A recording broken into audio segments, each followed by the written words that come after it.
Abraham, notre père dans la foi, ne voyait pas plus de 2 chemins. Il a dit à son père, « J'ai reçu de science ce que tu n'as pas reçu. Suis-moi, je te guiderai sur une voie droite. » Mais il lui dit aussi, « N'adore pas, ne sers pas le diable. » Pourquoi? Parce que celui-ci désobéit au tout miséricordieux. Il lui dit, « Je crains qu'un châtiment ne t'atteigne et que tu ne deviennes un allié du diable. » Donc, désobéir à un appel d'Allah équivaut à obéir au diable. Obéir à un appel du diable équivaut à servir, à adorer le diable. Donc quand je dis que tous ceux qui ont obéi au diable en tournant le dos à l'appel de Rachad Khalifa, puis à mon appel, que ceux-ci deviennent réellement adorateurs, serviteurs du diable, même si ils usent des versets coraniques pour prétendre le contraire.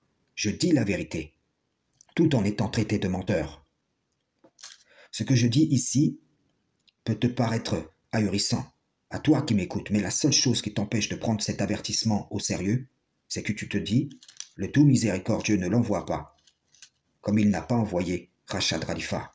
D'ailleurs, il n'enverra plus jamais de messager après Mohammed.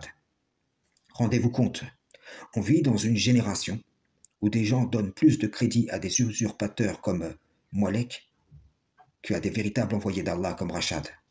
Pourtant, tout ce qu'a pu dire de juste Molek, à côté de tous les mensonges qu'il a propagés, il l'a pris de la prédication de Rachad Khalifa. La preuve étant que tout cela était prêché par ceux qui ont cru en l'appel de Rachad bien avant que ne se lèvent les trompeurs comme Molek, les Corans seuls et tous ceux qui leur sont affiliés. La majeure partie des chaînes qui disent nous rejetons les hadiths et nous revenons à un culte pur sont en vérité le produit du rejet de ceux qu'Allah a envoyés, donc de la désobéissance à Allah et de la réponse aux appels du diable. J'ai exposé que la majorité des gens se fabriquent un seigneur à l'image de leurs désirs. Ils adhèrent le plus souvent au dogme, à l'idole conceptuelle qui se rapproche le plus de cette image. Mais il y a aussi ceux qui ne trouvent aucun dogme à l'image de leurs désirs et qui se fabriquent donc un dogme personnel.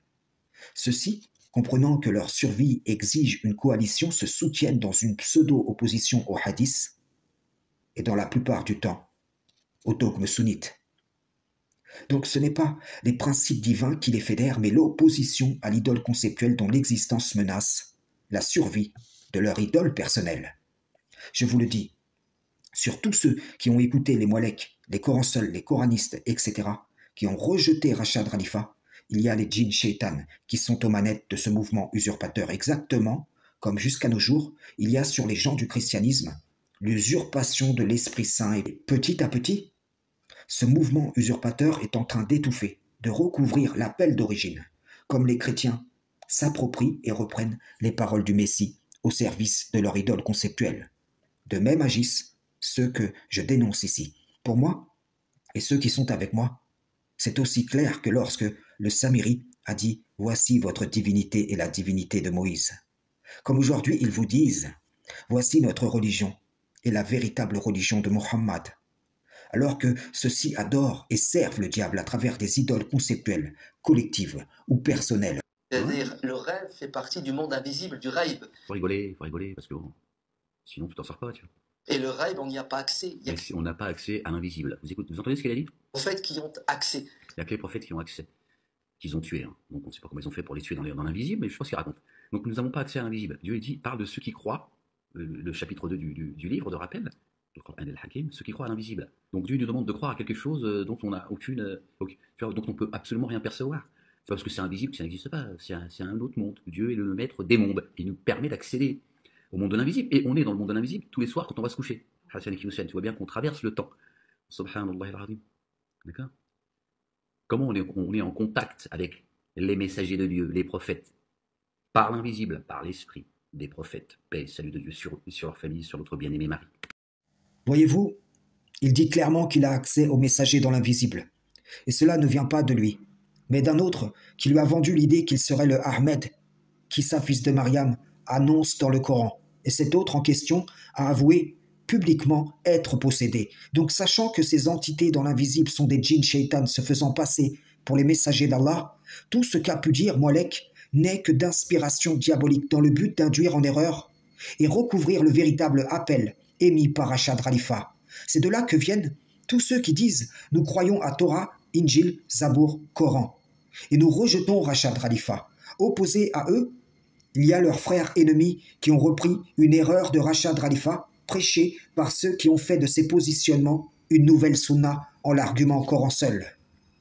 Que vous le vouliez ou non, que vous l'acceptiez ou non, quiconque est revenu à la ilaha illallah fait partie d'une de ces trois divisions. Ceux qui ont suivi Molek l'ont pour la plupart renié. Pourtant, il continue parmi vous à relayer les hérésies que Molek a prêchées.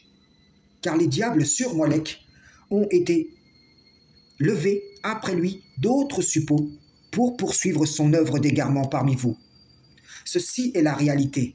Ouvrez ou fermez les yeux, vous êtes avertis en toute équité. Ne soyez ni de ceux qui disent « Nous sommes Coran seul » et qui ont rejeté Rachad Khalifa, ni de ceux qui disent « Nous croyons en toute révélation d'Allah » et ont rejeté Rachad Khalifa, ni de ceux qui ont cru en Rachad, qui ont fait de ces positionnements une nouvelle sunna et qui donc ne croient pas en moi. Frères et sœurs en islam, salam, shalom.